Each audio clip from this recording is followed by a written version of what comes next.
All right, Sunday episode. Hope everyone's having a restful weekend. This one will be a quick one, I think. All right, just gonna head to the gym today. Finish planning our Australia and New Zealand trip. And if anyone who's listening right now wants to meet up in Australia or New Zealand, I know Australia and New Zealand are quite large places. Yeah, just let me know.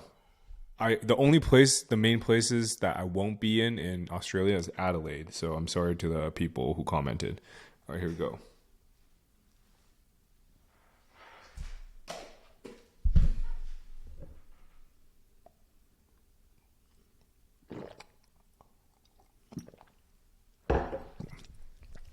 Let's go.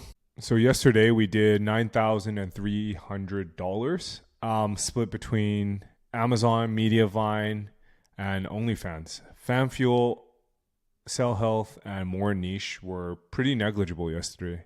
As always, to show you how we arrived at the numbers for Amazon, I typically just go into ordered items. If it's 86.6K, I just go into earnings, find something that's relatively close. Take the 4,400 divided by 82, then multiply by 86. And that's how I arrive. And been getting a couple comments just like asking how many sites is this? I covered this very carefully in episode 32, I believe. So go check out that video if you guys want to see exactly where these revenues come from. And yeah. All right. So for today's tip of the day, I'm going to go over tiering backlinks and what that's about. So typically, the most common number of tiers is 2, I believe. Anything past 3, you get into the pretty spammy realm. And yeah, but there's a lot of service providers out there that do multi-tier links. That's not something we do. We actually in-house typically just do tier 2 backlinks into the tier 1s. So what does that even mean? A lot of people might be wondering that. So tier 1 backlinks are essentially links that link directly to your main site, and we're using farandaaway.co, which is one of my brands, as an example. And these typically are just either guest posts that you purchase, niche edits, or PR features, so on and so forth. And I can give an example right now. If you just go into Ahrefs and you just see the backlinks, make sure you tick do follow. You can select best links as well, which is a new feature. And they're just links that go directly to Far and Away. Great. So why do we tier backlinks? Why do we tier these niche edits and or guest posts, so on and so forth, or PR features? Well, the reason is because sometimes a lot of these pages don't have a lot of traffic, and they're very much buried within the site. So there's not much link equity. So that means it's like it takes multiple clicks for Google or for users to find that page on the site. So what you need to do is you need to quote unquote juice it up a bit and enter PBNs and niche edits. So most of the time I just use PBNs to juice up the tier 1 backlinks. And that's just because PBNs are much cheaper than niche edits traditionally. And there's also various types of PBNs that are out there, which actually range from $10 all the way up to $50. But there's also service providers that do it for crazy cheap, like Kevin's PBN, which I talk about quite a bit, which is, I think, 1,000 backlinks for 30 links. Great. All right. That's it. And the tier 3s typically are just like GSA, which is like automatically generated comment spam. And that's just to juice up your the tier 2 backlinks.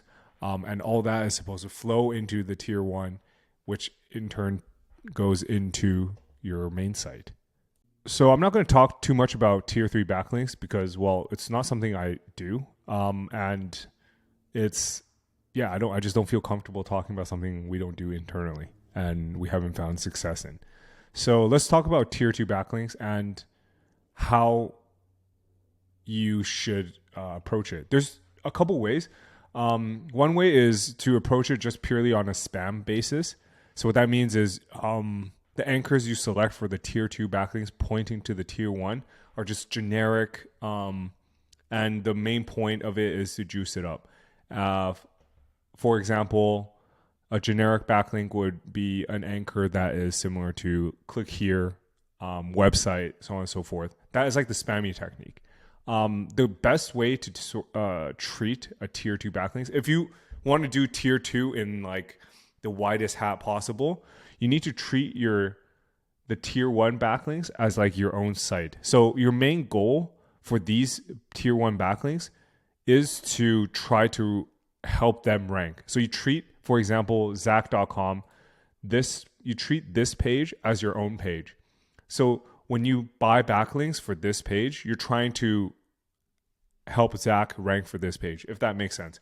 So the PBNs you purchase or the niche edits you purchase, if you want to do it as white hat as possible, I'd do niche edits. And I'd point to this page exactly using like, branded name anchors. I had another video how I showed you how to pick anchors for your backlinks. For example, it'll be Zach.com, Zach, million meme plate, meaning by Zach, stuff like that. If you guys are interested in like a tutorial on how to pick anchors for your tier 2, let me know in the comments section below. All right, that's it for the tip of the day. And if you guys have watched up to here, might as well just comment tier 2 backlinks and help me with the YouTube algo. And yeah, if you guys have any questions on today's episode, please drop them in the comment section below. I'll get to them today. Make sure you're subscribed. I think a lot of you are not. I think yesterday was 30%.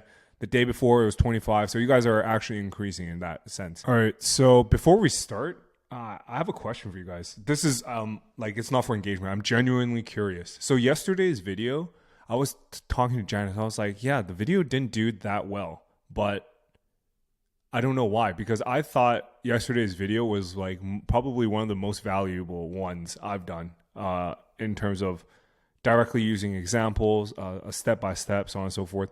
I don't know what's going on. Is the SEO community just not interested in ranking Amazon listings? Are people just not working on the weekend? Let me know. All right, on to your questions. First, let's fucking go. Thank you so much for your comment. Dude, you've been first couple, a lot of the videos, huh? Love your video. Keep this up. Awesome work. Thank you. What's the main drawback of doing blog posts directly on Shopify versus WordPress hookup?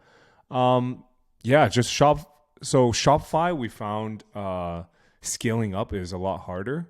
Like duplicating the posts, it's just building the page on Gutenberg is so much easier for us. And as well as we're able to generate more display ad revenue in terms of RPMs on Mediavine as opposed to Shopify. I hope that answers your question. Is that specific to partnerships? Yes. Cheers, man. Can you give me elevator pitch on how you monetize OnlyFans? Check out my first video in the series, and I hope it's clear. In general, quick pitch is we send traffic to a network. I've been using Koala to generate bulk articles for my ecom. However, I noticed the images it auto-generates link back to Koala and are hosted on Koala. Is that a problem? Yeah, probably. Is it safe to leave the images on the article pointing back to Koala? Yeah, you probably just re-upload it. Yeah. Marcus commented that there's a plugin for that, auto upload image. Shout out to this guy. Shout out to Marcus.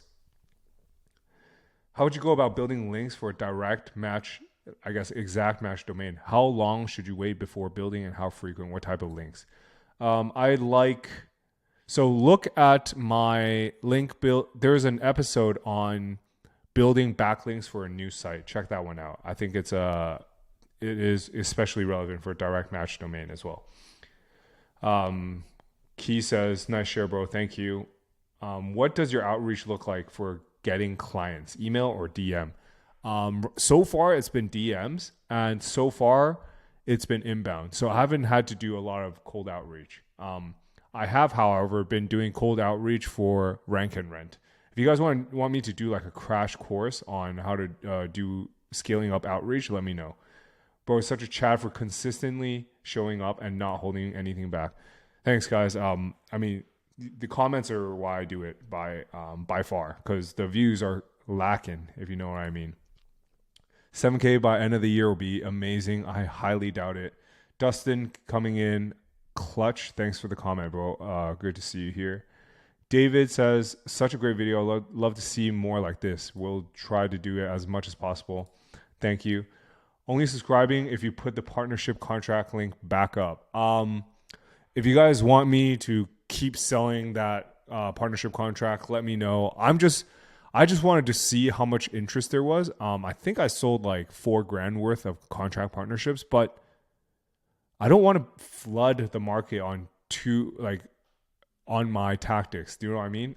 Would rather not, but let me know in the comment section below if I should throw that shit back up.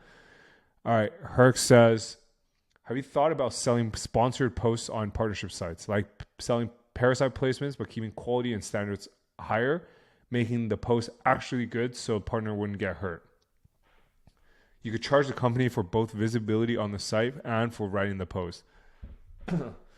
Yeah, I thought about it, but I think if you sell sponsored posts, it is too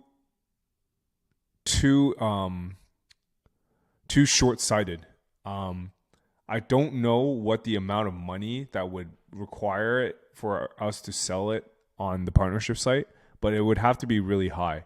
Otherwise, it has to be a subscription based. Because, okay, so let's like iron out a scenario. Partnership site number 1 makes $300K a month. Would we be out there selling guest posts for 1,000, 10,000? I don't know. It's all that in risk of our partners to get clapped. I don't think it's worth it. Even on sites that, for example, partnership site number 2 that does like 30 something K a month. Even at $1,000 to $2,000, I wouldn't do it per guest post. If it's $1,000 a month, that's another question. That's essentially rank and rent, what we're doing. So I don't know. What do you guys think? If you're making $300,000 a month on a site, would you be selling guest posts at $1,000 a month? Or like, for me, I wouldn't, but I'm curious to hear your guys' thoughts, because like money's still green, right? $1,000 is still $1,000. Maybe I need to go out and touch grass. Like I need to chill, right? How much do you pay your writers? And when they edit a post, how much time on average do they spend on each? So payment is, I mean, they're based out of, a lot of them are based out of Kenya, some in Philippines, some in Pakistan. I think payment ranges from $400 a month all the way up to like 2.xk a month. And the average time they spend on each post is, I'm baseline, like absolute base, I'm expecting the team to do about 20 edited posts a day. All right, so we're at 5 minutes now. Really appreciate all the comments. I'm sorry I couldn't get to all of them. If you liked today's episode, like and subscribe and comment a question. That's it. See you guys tomorrow. See you guys Monday. Take it easy.